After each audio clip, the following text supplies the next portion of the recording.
Hi, my name is Teri Rose, and I was asked a couple of questions that I want to address on this video.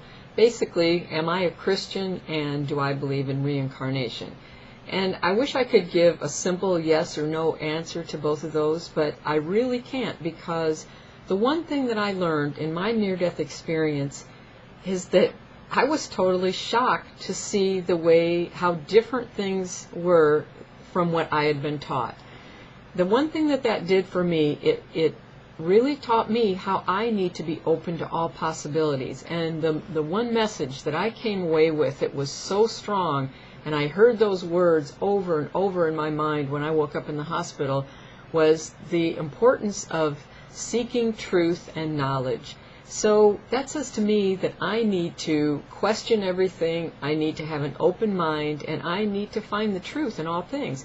I could go on and on for a long time talking about all the things that I was raised to believe as fact from the time I was a child, that as I got older in life, things changed or discoveries were made, and then all of a sudden we were told, well, that's really not the way it is, this is the way that it is. I can also tell you of personal situations of people that I know that were religious leaders or authoritative figures in my life that got in trouble with the law, that preached a certain thing in church, but yet, they were arrested for doing things that definitely went against the things they were preaching and teaching. So, I just take everything with a grain of salt, and I look at all angles of everything. But the one thing that I can say, in that car wreck, when I had my near-death experience and went through the tunnel and stood before the light, that being, and this is my perception of things, of course, but that was a supreme being. It was a powerful supreme being that I was a part of, that my soul, my consciousness that was there with me at that time was a part of this light. I was made of that same essence, but yet my perception was that this being of light was definitely a supreme being. It was not, as I had been taught, that I would be judged and I would either be led into heaven or I would be banished to hell or to suffer some place that was outside of heaven. That just, to me, and I don't mean this against anyone else, but that just seems crazy. It makes no sense to me with respect to what I saw. I stood before a being of light that was nothing but unconditional love, that loved me and wanted the best for me. And what I viewed in my life review, watching that movie of my life in front of this being, it was not a pretty sight. I was full of anger, I was resentful, I felt hatred towards God, I denied there was a God, because there couldn't be a God that would make the world the way that it was, just because I had some kind of negative experiences that had happened in my life and through my teenage years. I was very angry at the time, but yet this being of light did nothing but love me. And I was given information in a way that wasn't words, but I was given understandings of things. And the one thing that was very, very clear to me was that our emotions create energy that goes out and affects other people. And what we have to do is get rid of that, transform that negative energy that really comes into the category of either fear, if it's hatred, anger, any of those things, it's fear energy, as opposed to love energy. I had to change, transform that kind of energy into love and be able to hold that energy of love and project that out into the universe. I saw how I was affecting other people with my emotions.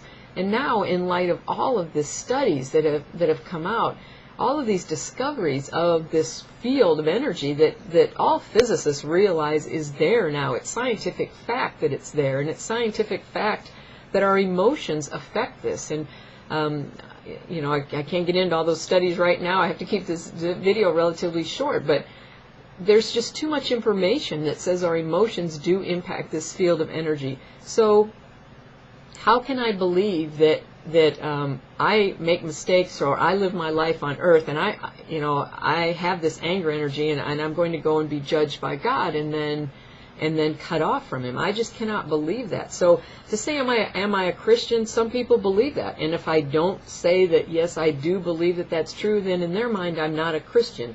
So everybody has their own perception of what it means to be a Christian too, and according to their different faiths. And so I can't really answer that. I know that the only thing that's important to me is treating others the way that I would want to be treated, and to have that, I talk about Christ. I want to be Christ-like in the sense that, to me, when I see pictures of Christ, I see Christ as someone who was here to teach us to love. He loved people. He truly loved people. So I don't get hung up in naming myself and any of that kind of thing. All I want to do is be a good person and create that energy of love that I can project into situations and into this field that I know we're all connected to, and help bring people up to a higher energy and a higher vibration. So some people might call that New Age, and I can't let myself be concerned with what people call it. As far as reincarnation goes, I don't know. I have more questions about everything than I have answers, but I'm determined to ask questions and really think about it and meditate and get myself in that place of coherence where I'm, everything, all of my physiology is working together in a nice, calm, even pattern. And that's the place where I get inspiration, I get amazing ideas, I get creative ideas. And so to me it's just a good thing to create love energy and project love to other people, and to try to eliminate any kind of the fear energy that I have. So whatever that's called, that's what I believe. And I can't believe that I've got one shot here, and if I make mistakes, and if I don't get rid of all that fear and that anger in this life, that I'm forever banished from God or from that state of heaven. That place that I was in was a total place of tranquility and peace. It was just indescribable. There are no words in our language to describe what that place was like.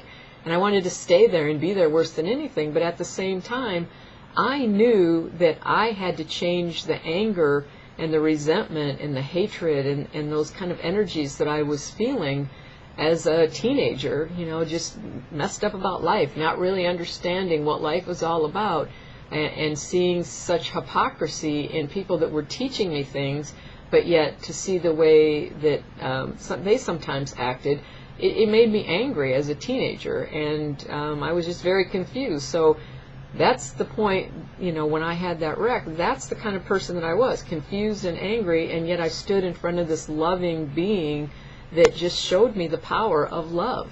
So, that's all I want to do, is learn to love everyone, love myself, and do the best that I can, and just keep questioning everything.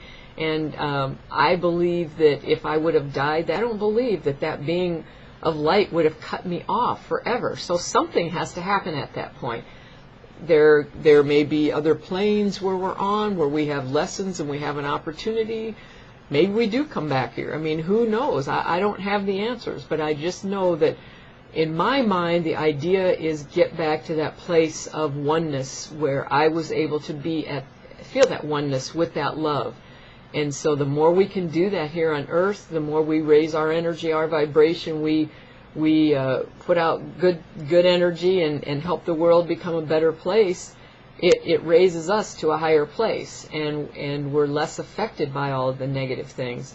And so whenever your life ends, I believe that we have some opportunity to keep getting closer to that vibration of light until we are in that consciousness where we are able to stay in that state all the time.